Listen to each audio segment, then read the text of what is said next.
ভিতরে মধ্যে বড় জায়গায় ইন, 12 মাস 6 ঋতু সালের আগে ইন। শিক্ষার্থী বন্ধুরা, ছোট্ট এই টেকনিকটার মাধ্যমে তুমি সকল প্রকার ইনের ব্যবহার তুমি জেনে রাখতে পারবে। ওকে, চলো আমরা ভালো করে দেখে নিই। যেমন কোনো কিছুর ভিতরে, কোনো কিছুর মধ্যে, বড় জায়গায়, 12 মাস 6 ঋতু সাল, এদের পূর্বে সবসময় প্রিপজিশন হিসেবে কি বসবে? ইন বসবে। যেমন এক্সাম্পল দিলে জিনিসটা তোমার আরো ক্লিয়ার হয়ে যাবে। যেমন ড্যাশ দা ব্যাগ, আমি যদি বলি ড্যাশ দা ব্যাগ, তার মানে ব্যাগের ভিতরে বা মধ্যে, তাই নয় কি? তাহলে এখানে কি হবে?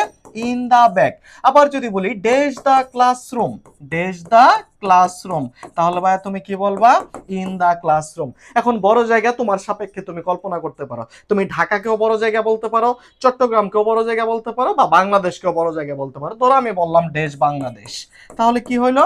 দেশ বাংলাদেশ। তুমি প্রিপজিশন হিসেবে কি বসাবা? ইন বাংলাদেশ।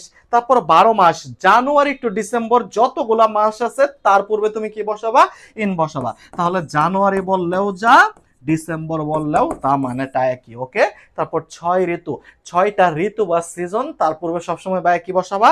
ইন বসাবা। যেমন আমি যদি বলি ডেশ উইন্টার, তাহলে উইন্টারের পূর্বে তুমি কি বসাবা? উইন্টারের পূর্বে তুমি ইন বসাবা। সাল, পৃথিবীতে যত সাল আছে, এক বছর পরে পরে সাল আসে, সবগুলা সালে তুমি কি বসাবা? ইন বসাবা। অ্যাজ ফর এক্সাম্পল আমি যদি বলি 1971, তাহলে হবে কি? ইন 1971।